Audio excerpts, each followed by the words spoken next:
Eclesiastés capítulo 3, versículos 1 al 15. Todo tiene su tiempo y todo lo que se quiere debajo del cielo tiene su hora, tiempo de nacer y tiempo de morir, tiempo de plantar y tiempo de arrancar lo plantado, tiempo de matar y tiempo de curar, tiempo de destruir y tiempo de edificar, tiempo de llorar y tiempo de reír, tiempo de endechar y tiempo de bailar, tiempo de esparcir piedras y tiempo de juntar piedras, tiempo de abrazar y tiempo de abstenerse de abrazar. Hay tiempo de buscar y tiempo de perder, hay tiempo de guardar y tiempo de desechar, tiempo de romper y tiempo de coser, tiempo de callar y tiempo de hablar, tiempo de amar y tiempo de aborrecer, tiempo de guerra y tiempo de paz.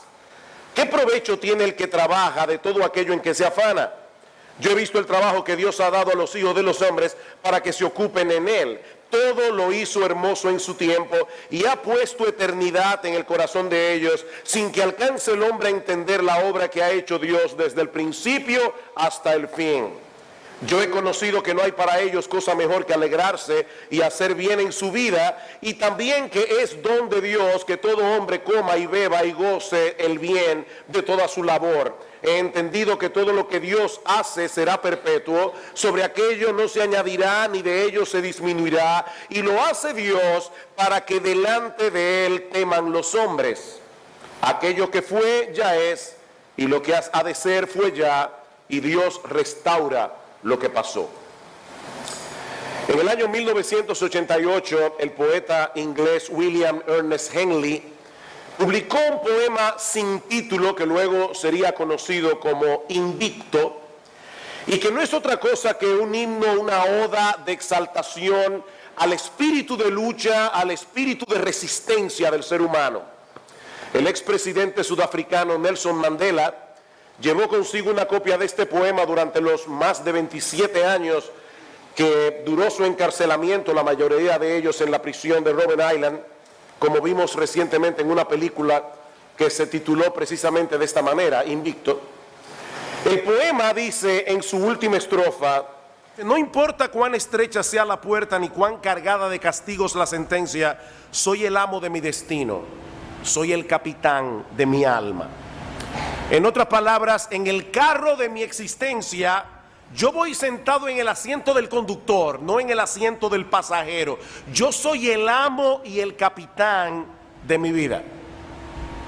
Ahora, ¿es realmente así? Mis hermanos y amigos, ¿es verdad que nosotros tenemos el control en nuestras manos? Bueno, Salomón responde esta pregunta en el capítulo 3 del libro de Eclesiastés, que vamos a estudiar en esta mañana. Esta es una de las porciones más conocidas del libro y, por cierto, es una de las porciones más mal interpretadas. Este pasaje consta de dos partes. La primera, los versículos 2 al 8, es un poema que gira en torno a la idea del tiempo. La palabra tiempo se repite 29 veces en los primeros 8 versículos del capítulo 3 y una vez más en el capítulo 11. Y luego Salomón nos da algunas observaciones, de lo que él acaba de decir en el poema en los versículos 9 al 15. Ahora bien, ¿es este pasaje una exhortación para nosotros a hacer cada cosa en el momento apropiado, como mucha gente cree que este pasaje enseña? Cada cosa debe ser hecha en su tiempo, en el momento oportuno. Me decía alguien que en el colegio cristiano Logos, este es un versículo que se usa mucho para decir a los niños: niños, hay tiempo para hablar y hay tiempo para callar. Cada cosa tiene su tiempo y nosotros tenemos que tener la sabiduría necesaria para discernir cuándo es el momento para hacer una cosa, cuándo es el momento para hacer la otra. Bueno, ese es un consejo muy sabio, pero la pregunta ¿es de eso que Salomón está hablando aquí? Bueno, si observamos el pasaje con detenimiento, veremos que todas las acciones descritas en el poema, nacer, morir, plantar, cosechar, todas ellas describen acciones humanas, acciones del hombre. Sin embargo, también vemos en el pasaje que a final de cuentas no es el hombre sino Dios el que tiene en sus manos el control. Por ejemplo, en el versículo 10, dice que es Dios quien asigna a cada cual el trabajo en el que debe ocuparse a lo largo de su vida.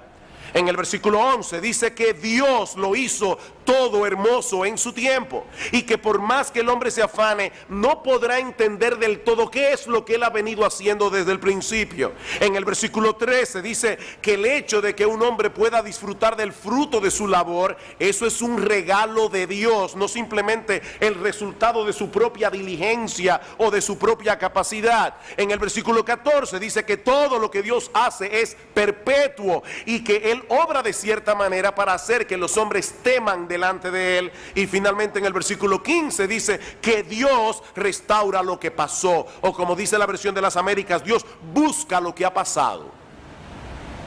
De manera, mis hermanos, que este pasaje no es un llamado para que el hombre trate de entender, trate de discernir cuándo es el momento apropiado para hacer las cosas, sino más bien una poderosa declaración de la soberanía de Dios sobre todas las circunstancias de la vida del hombre. No, nosotros no somos el amo de nuestro destino. No, nosotros no somos a final de cuentas el capitán de nuestras almas. Hay un refrán que muchos conocemos: el hombre dispone pero Dios, el hombre propone pero Dios dispone. Uno más del campo dice: una cosa piensa el burro y otro el que lo apareja. No, Dios está en control. Y nosotros podemos resumir la enseñanza de este pasaje en dos encabezados que serán los puntos de mi mensaje en esta mañana. En primer lugar, Salomón nos enseña aquí que la soberanía de Dios lo abarca todo. La soberanía de Dios lo abarca todo, desde lo más grande hasta lo más pequeño, desde lo más trivial hasta lo más trascendental. Versículo 1, todo tiene su tiempo y todo lo que se quiere debajo del cielo tiene su hora. Nuestro Dios no solo creó todos los seres y cosas, sino que también gobierna su creación, de tal manera que todas las cosas ocurren en el momento preciso predeterminado por Él. Pablo dice en Efesios capítulo 1, versículo 11, que nuestro Dios hace todas las cosas, no algunas cosas, no el 50% de las cosas. Dios hace todas las cosas según el designio de su voluntad. Todas las circunstancias de nuestras vidas se encuentran bajo el control providencial de Dios. Es por eso que alguien definió el tiempo, y esta definición me encantó. Dice: el tiempo es un fragmento de la eternidad dado por Dios al hombre como una solemne mayordomía. ¿Qué es el tiempo? Es un fragmento de la eternidad que Dios le da al hombre para que el hombre lo administre. Se nos ha confiado, mis amados hermanos, un fragmento de la eternidad para que la administremos para la gloria de Dios. Pero Él sigue siendo soberano sobre toda su creación, como vemos en el poema que sigue a continuación. En los versículos 4 al 8 encontramos 14 pares de actividades opuestas entre sí y juntas abarcan las diversas o multiformes experiencias de la vida del hombre sobre la tierra. Versículo 2, hay tiempo de nacer y hay tiempo de morir. Toda la vida humana está comprendida entre el nacimiento y la muerte, y tanto una cosa como la otra están en las manos de Dios. Mis hermanos, nadie puede escoger ni el tiempo ni las circunstancias de su nacimiento. A nadie le consultaron para saber en qué familia te hubiera gustado nacer, o en qué país, o en qué época. No, cada uno de esos detalles se encuentra bajo el control providencial de Dios. Dice David en el Salmo 139:13, porque tú formaste mis entrañas, tú me hiciste en el vientre de mi madre. Él escogió cuál era el vientre en el que él iba a nacer. Así que tu apellido, mi amado hermano, fue escogido por Dios. Tal vez tú querías ser Rothschild, pero eres, qué sé yo, Pérez o qué sé yo. Dios te hizo en el vientre de tu madre, y cada cosa que trajeron tus genes, cada información que trajeron tus genes fue la que Dios quiso darte. Mi embrión vieron tus ojos, dice en el versículo 16 del Salmo 139, y en tu libro estaban escritas todas aquellas cosas que fueron luego formadas sin faltar una de ellas. Nacimos cuando Él quiso que naciéramos, y el día de nuestro funeral también fue decretado por Él. Hablando de la vida del hombre, dice en Job 14:5, y leo de la Biblia de las Américas, que nuestros días están determinados y el número de nuestros meses es conocido, y has fijado nuestros límites para que nadie pueda sobrepasarlos. Dios le puso un límite a nuestra vida. Nacimos cuando Él quiso que naciéramos, y el día de nuestra muerte también está bajo su control providencial. ¿Y saben qué es lo más extraordinario de la providencia divina? Que Dios controla todas las cosas, Dios gobierna todas las cosas sin anular nuestra responsabilidad y sin dejar de tomar en cuenta nuestra iniciativa. Tú eres tú y haces lo que tú quieres, y Dios controla eso y hace que las cosas ocurran como Él quiere, haciendo que tú actúes como tú quieres. Versículo 2 otra vez. Hay tiempo de nacer y tiempo de morir, tiempo de plantar y tiempo de arrancar lo plantado. Hermanos, ¿quién es el que planta y quién es el que recoge la cosecha? El hombre, por supuesto, pero es Dios que le da la capacidad para hacerlo, y es Dios el que determina si tu trabajo será fructífero o no. Aparte de que la siembra y la cosecha deben adaptarse a los ciclos de la naturaleza establecidos por Dios. De lo contrario, no tendremos fruto al final. Y Salmos capítulo 65. Salmo 65, versículo 9. Miren la visión que tenía el salmista de la soberanía, del control providencial de Dios. Dice en el versículo 9: visitas la tierra y la riegas, en gran manera la enriqueces, con el río de Dios lleno de aguas, preparas el grano de ellos cuando así la dispones, Dios hace que se empapen sus surcos, haces descender sus canales, la ablandas con lluvias, bendices sus renuevos. Tú coronas el año con tus bienes, y tus nubes destilan grosura, destilan sobre los pastizales del desierto, y los collados se ciñen de alegría. Todo eso lo hace Dios. Amén. Él es soberano. De igual manera dice en el versículo 3 que hay tiempo de matar, refiriéndose probablemente a la pena capital que Dios instituyó en Génesis capítulo 9, versículo 6. Hay tiempo en que Dios le ha dado al Estado la potestad de quitarle la vida a alguien, y hay tiempo de curar.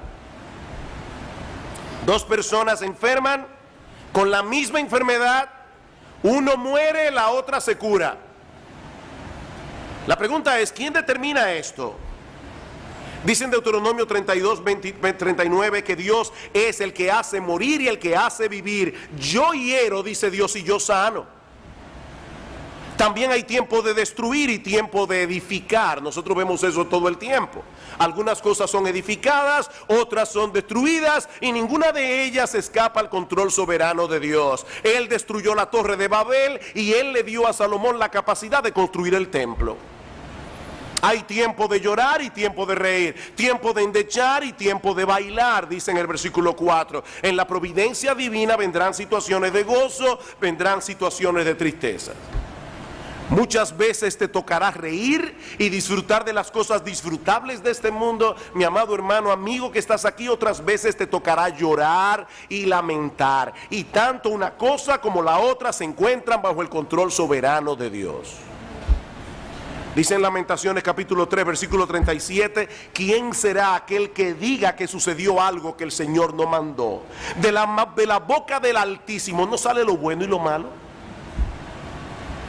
De igual manera hay tiempo de esparcir piedras, hay tiempo de juntar piedras.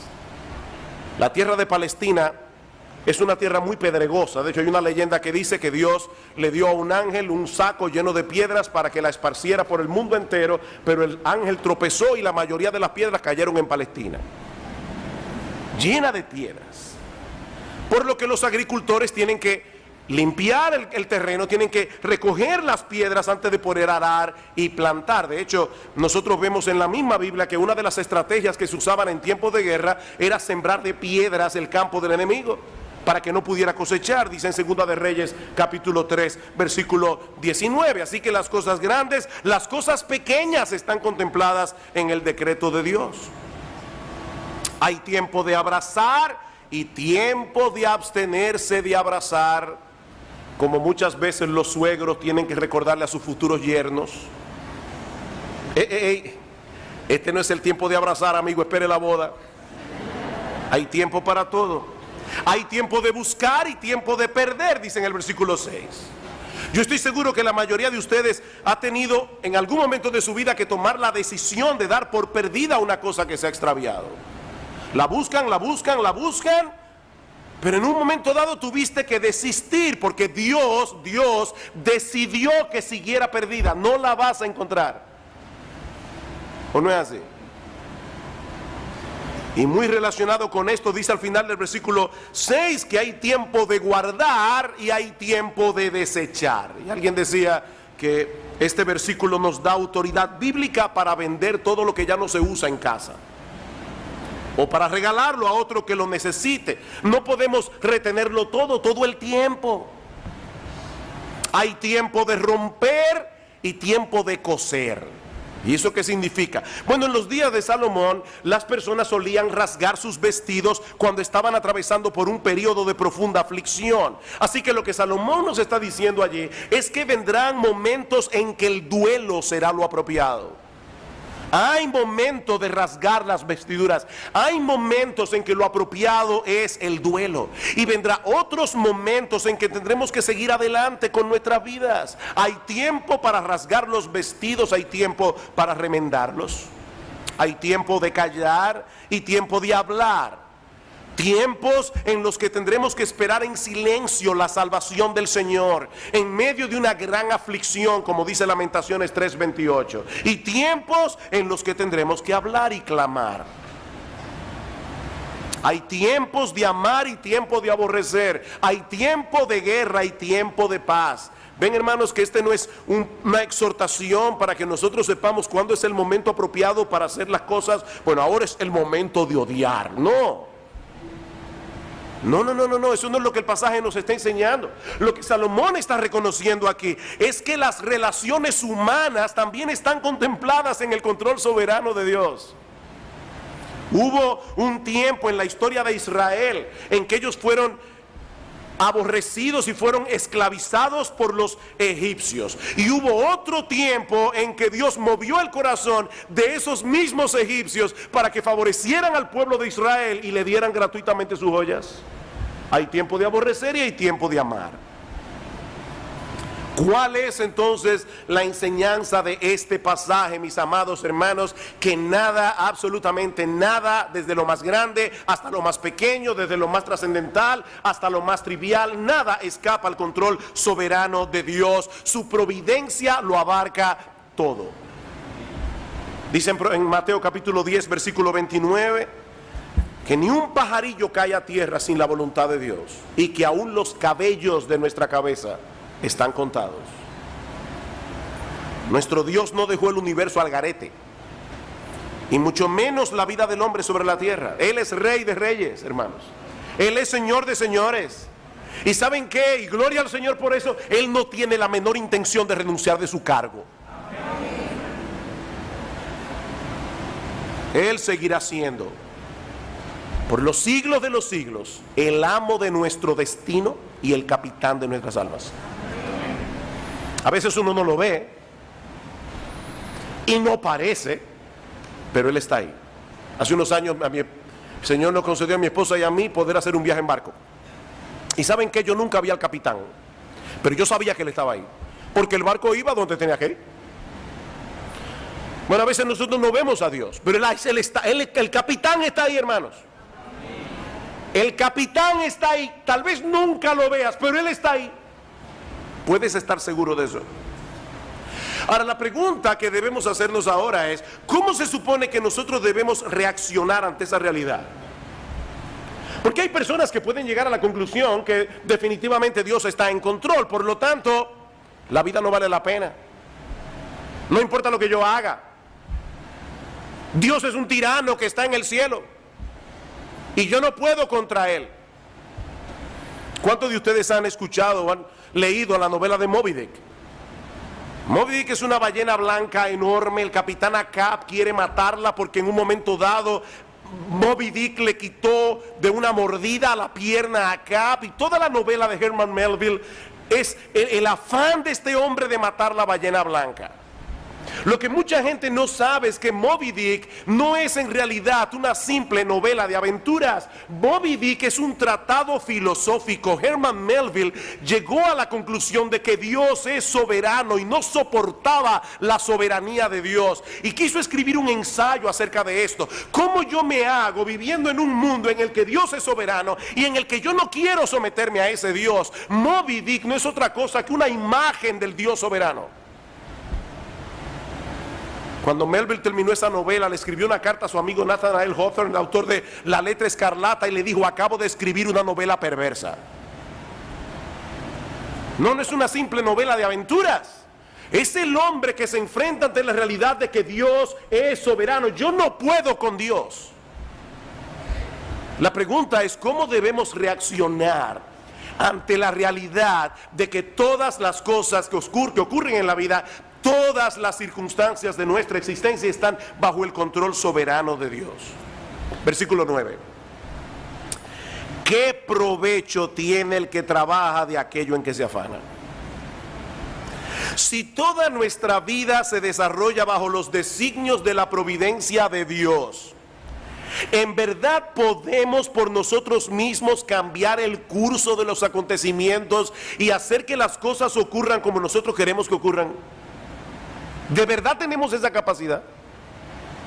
Dice en Eclesiastés capítulo 9 versículo 11: no es de los ligeros la carrera, ni la guerra de los fuertes, ni aun de los sabios el pan, ni de los prudentes las riquezas, ni de los elocuentes el favor, sino que tiempo y ocasión acontecen a todos dentro del marco de la soberanía de Dios.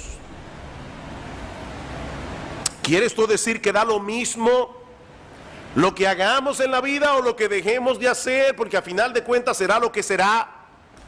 No, mis hermanos. De hecho, en este mismo pasaje de Eclesiastés capítulo 9, en el versículo anterior, el versículo 10, Salomón dice que todo lo que te viniere a la mano para hacer, hazlo según tus fuerzas. Y unos versículos más adelante dice que la sabiduría es mejor que las armas de guerra. ¿Saben por qué? Porque los hombres sabios tomarán buenas decisiones, y las buenas decisiones suelen producir buenos resultados. Ahora, lo que este pasaje nos está enseñando, mis amados hermanos, amigos que están aquí en esta mañana, es que creer que las cosas dependen enteramente de ti, tarde o temprano te llenará de confusión y de angustia, porque nuestra vida depende de un montón de factores que nosotros no controlamos, que no los controlamos. Un virus de gripe puede echar a tierra el plan mejor planificado. Un virus de gripe. No somos el capitán de nuestras almas. El destino de nuestra vida no está en nuestras manos. Mis hermanos, el punto al que Salomón nos quiere llevar aquí no es al fatalismo. Bueno, será lo que será, no. Lo que Salomón quiere es que nosotros reconozcamos humildemente que nuestro Dios tiene un plan, que nosotros debemos someternos con mansedumbre al plan de Dios, en la misma medida en que nos ocupamos con responsabilidad, con diligencia de las cosas que Él ha puesto a nuestro cuidado. Capítulo 3, versículo 10. Yo he visto el trabajo que Dios ha dado a los hijos de los hombres para que se ocupen en él. Dios nos ha dado una tarea que hacer, hermanos. Eso es parte de su plan. Todos nosotros tenemos una labor y debemos hacerla con diligencia, pero sigue siendo su plan. Y ese plan Es hermoso, es perfecto, es apropiado. Versículo 11, todo lo hizo hermoso en su tiempo y ha puesto eternidad en el corazón de ellos, sin que alcance el hombre a entender la obra que ha hecho Dios desde el principio hasta el fin. Mis hermanos, el plan de Dios es perfecto. Él todo lo hizo hermoso en su tiempo. El problema es que nosotros no podemos percibir claramente la belleza de ese plan, porque nuestra perspectiva de las cosas es sumamente limitada y sumamente fragmentada. Nosotros queremos entender la totalidad de lo que Dios está haciendo, pero no podemos. No podemos. Es a eso que Salomón se refiere en el versículo 11, cuando dice que Dios ha puesto eternidad en el corazón de los hombres, pero aún así no alcanzamos a entender la obra que Él ha venido haciendo desde el principio. Como bien ha dicho alguien, nosotros nos parecemos a los miopes que avanzan a tientas a través de un lienzo, de un cuadro de vastas proporciones, en nuestro afán por llegar a captar hasta los más mínimos detalles de su diseño. Nosotros distinguimos lo suficiente como para poder reconocer en parte la cualidad de su textura, pero el diseño total del cuadro escapa a nuestra percepción. Nunca podemos distanciarnos lo necesario como para poder contemplar el cuadro como Dios lo ve. Él está viendo el todo, nosotros vemos una pequeña parte. Y ese es el gran problema del hombre sin Dios. Él desea comprender cuál es el sentido y propósito de todo lo que sucede a su alrededor, pero siempre termina en un callejón sin salida. Le faltan piezas para armar el rompecabezas. Estamos atrapados en el tiempo, pero tenemos eternidad en el corazón. Y esa es la razón por la que ninguna cosa de este mundo puede proveernos satisfacción permanente. Yo sé que esta frase se ha dicho mucho, pero porque se diga mucho no deja de ser verdad. Mi amigo, tú y yo tenemos en el corazón un hueco del tamaño de Dios.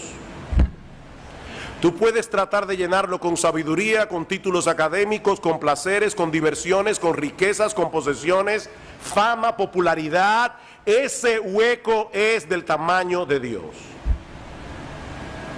Nada lo va a llenar excepto Dios. A mí me encanta cómo lo dice C.S. Lewis en su libro Mero Cristianismo. Escuchen esto: si encuentro en mí mismo un deseo que nada de este mundo puede satisfacer, la explicación más probable es que fui hecho para otro mundo. Sigue diciendo Lewis: si ninguno de mis placeres terrenales lo satisface, eso no demuestra que el universo sea un fraude. Probablemente los placeres terrenales nunca estuvieron destinados a satisfacer esos deseos, sino a excitarlos, a sugerir lo auténtico. Y en otro lugar, en otro libro, Lewis describe este anhelo, y esto sí que es precioso. Lewis describe este anhelo en el corazón del hombre como el olor de una flor que nunca hemos encontrado, el eco de una melodía que nunca hemos escuchado, las noticias de un país que no hemos visitado todavía. Mi amigo, Dios ha puesto eternidad en tu corazón. Eternidad. Te cuesta creer que algún día estarás en un ataúd. Te cuesta creer que esta vida sea todo lo que hay. ¿Sabes por qué? Porque esta vida no es todo lo que hay. Algún día entenderemos plenamente lo que no podemos entender ahora. Pero mientras tanto, Salomón nos da 3 consejos aquí. 3 consejos. En primer lugar, nosotros debemos hacer todo el bien que el Señor nos conceda hacer a lo largo de nuestra vida. Versículo 12, yo he conocido que no hay para ellos cosa mejor que alegrarse y hacer bien en su vida. O alegrarse en hacer bien. Mis hermanos queridos, todo evangélico sabe que la Biblia enseña que la salvación no es por obras, la salvación es únicamente por medio de la fe. Pero ¿saben qué? La Biblia también enseña claramente que nosotros fuimos salvados por Dios para buenas obras que Dios ha preparado de antemano para que anduviésemos en ellas. Y en Tito capítulo 2 versículo 14 dice que Cristo se dio a sí mismo para redimir de toda iniquidad un pueblo y purificarlo, un pueblo propio celoso de buenas obras. Descansar en la soberanía de Dios no debe llevarnos a la pasividad, todo lo contrario. Porque Dios lo hizo todo hermoso en su tiempo. Cada creyente debe gozarse en ser parte de ese plan, haciendo con diligencia la labor que le corresponde en el tiempo que Dios le ha provisto. Mi hermano, piensa en esto por un momento. Dios todo lo hizo hermoso en su tiempo. Él quiso que tú nacieras en esta época. Él te puso en la tierra en este momento para que tú hagas algo. Tú eres parte de su plan. Eso no debe llevarte a cruzarte de brazos. Eso debe llevarte a querer hacer lo que Dios quiere que tú hagas. Dice en Daniel capítulo 11 versículo 32 que el pueblo que conoce a su Dios se esforzará y actuará. No, no es un pueblo pasivo. Se esforzará y actuará. Por otra parte, dice Salomón, debemos gozarnos en disfrutar las cosas disfrutables de esta vida mientras podamos disfrutarlas. Versículo 13, y también que es don de Dios que todo hombre coma y beba y goce el bien de toda su labor. Eso ya lo vimos en el mensaje anterior. La capacidad de disfrutar las cosas legítimas que este mundo ofrece es un regalo de Dios. Es un regalo de Dios. A veces voy en el carro y voy oyendo una buena música. Mucha gente sabe que yo soy un fanático de Johann Sebastian Bach. Hermanos, muchas veces me he visto a mí mismo llorando, escuchando a Bach, simplemente alabando a Dios y dándole gloria a Dios por haberle dado a ese hombre la capacidad de componer música tan hermosa y haberme dado la capacidad de poder oírla. Es un don de Dios, es un regalo de Dios. En vez de hacer un ídolo de esas cosas, que es lo que mucha gente hace, debemos alabar a Dios, debemos darle gracias a Dios por permitirnos disfrutarlas dentro de los parámetros establecidos por Él. ¿Recuerdan la historia de las dos muchachas que recibían cartas de los novios? Lo he hecho varias veces aquí. Hay dos muchachas, la internet todavía no existe, no hay correo electrónico. Sus novios están en el extranjero, cada 15 días llega el cartero con una carta del novio. ¿Recuerdan? Una de ellas siempre está ansiosa de que llegue el día 15 para recibir carta del novio. La otra también está ansiosa porque se enamoró del cartero. Ese es el problema de muchas personas, están enamoradas del cartero. Hermanos, las cosas que Dios nos permite disfrutar en este mundo son cartas de amor enviadas por Dios para que nosotros las recibamos con las manos llenas y demos gracias a Dios y alabemos a Dios por esas cosas. No para que hagamos un ídolo de ellas, no para que nos enamoremos del cartero. Y finalmente Salomón nos aconseja en este pasaje que dejemos a Dios ser Dios. Deja a Dios ser Dios. ¿Cómo? Dice alguien, aceptando reverentemente su soberanía sobre el tiempo y la eternidad. Versículo 14, he entendido que todo lo que Dios hace será perpetuo. Sobre aquello no se añadirá ni de ello se disminuirá. Y lo hace Dios para que delante de Él teman los hombres. Aquello que fue ya es, y lo que ha de ser fue ya, y Dios restaura lo que pasó. Este texto es clave para entender esta porción del libro de Eclesiastés y todo el libro. Lo que Salomón está diciendo aquí es que todo lo que Dios hace será perpetuo, en el sentido de que nadie puede alterar lo que Él ha decretado. Nadie puede alterar los decretos de Dios. Nada ni nadie puede frustrar sus planes. Dice Nabucodonosor en Daniel capítulo 4 versículo 35, todos los habitantes de la tierra son considerados como nada, y Él hace según su voluntad en el ejército del cielo y en los habitantes de la tierra, y no hay quien detenga su mano y le diga ¿qué haces? No hay ese que detenga la mano de Dios. Y Dios ha decretado que mientras dure la existencia del hombre sobre la tierra, tendrá que pasar por las mismas experiencias que el resto de los mortales ha tenido que pasar a través de la historia. Esa es la enseñanza del versículo 15. Permítanme leerles ese texto desde la Nueva Versión Internacional. Dice, lo que ahora existe ya existía, y lo que ha de existir existe ya. Dios hace que la historia se repita. Así lo traduce la Nueva Versión Internacional. Dios hace que la historia se repita. Por eso decíamos en un mensaje anterior esa cita de Malcolm Muggeridge que decía, las nuevas noticias no son más que las viejas noticias pasándole a nuevas personas. ¿O no es así? Debemos entonces cruzarnos de brazos y sentarnos a esperar que las cosas sucedan. Por supuesto que no. Pero sí debe llevarnos esta enseñanza a someternos con mansedumbre al control soberano de Dios. Debemos someternos con mansedumbre y reverencia. Dice en el versículo 14 que Dios hace las cosas como las hace para que los hombres teman delante de Él.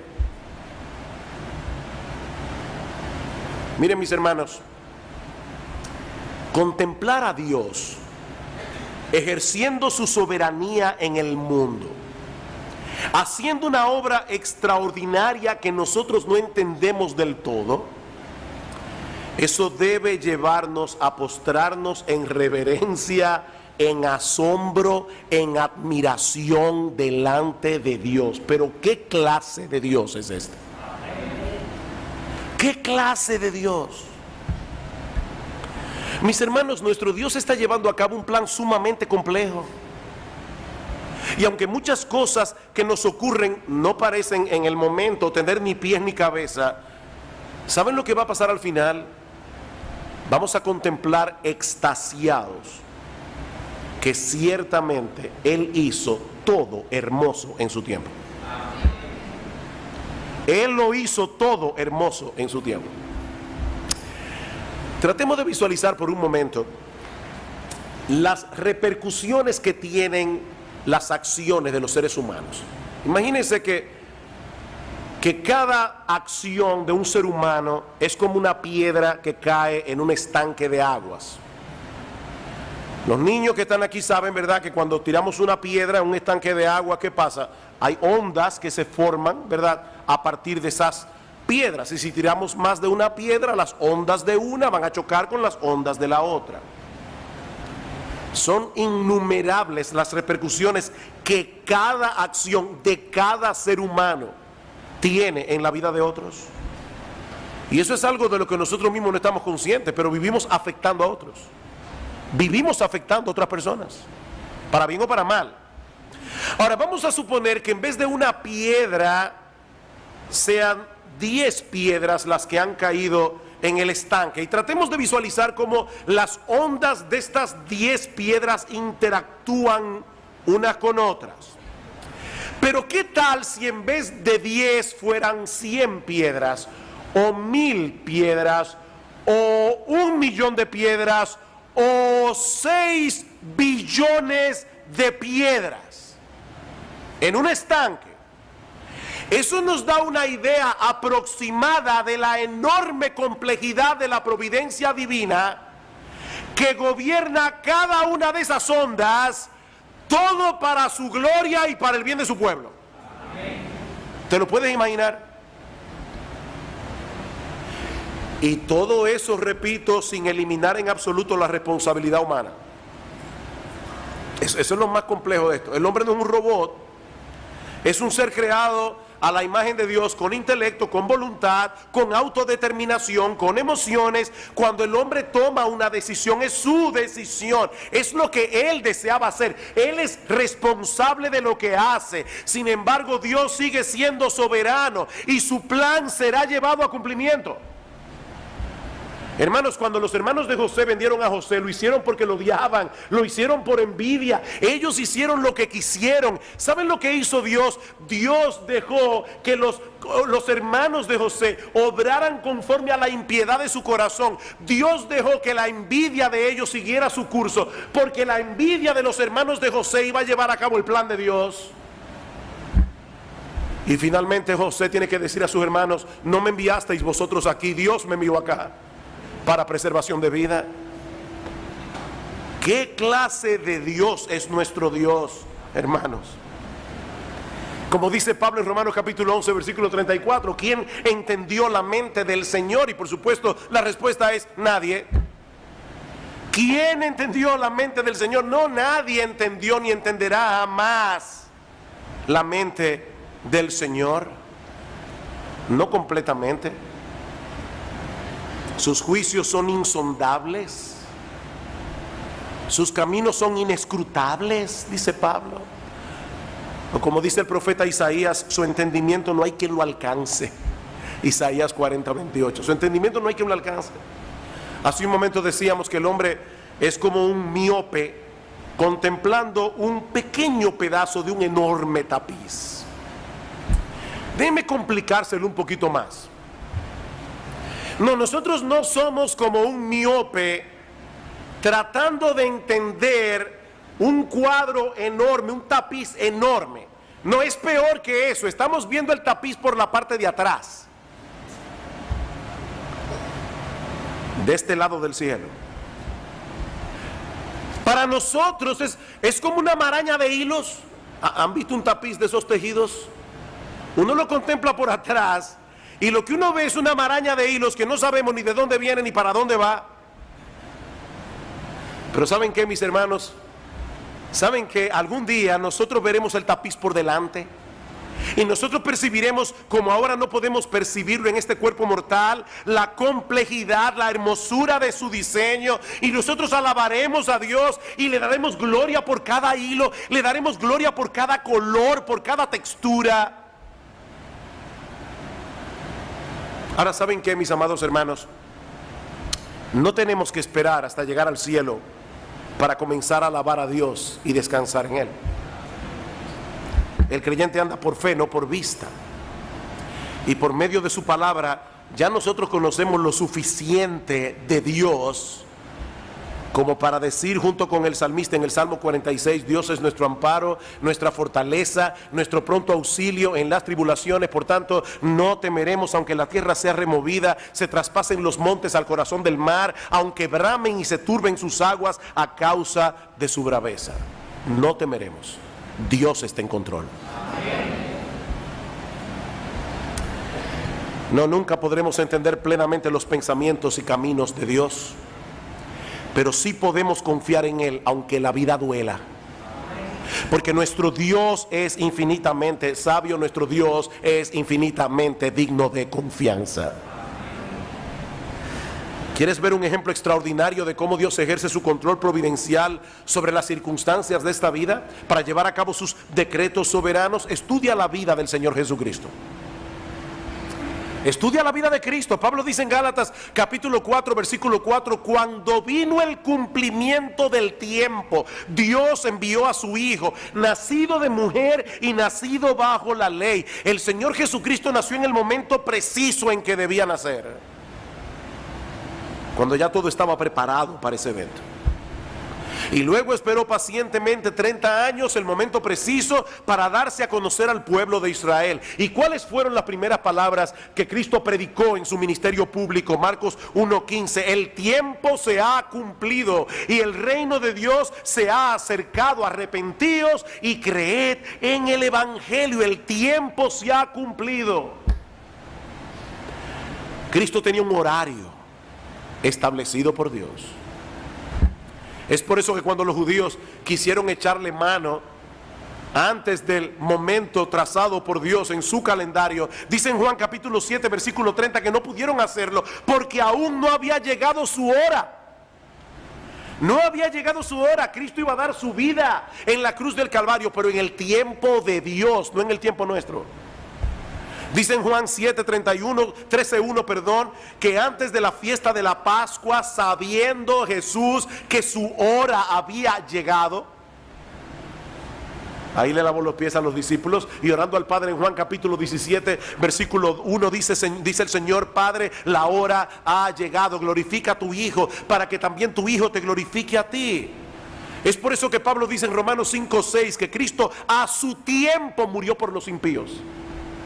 A su tiempo.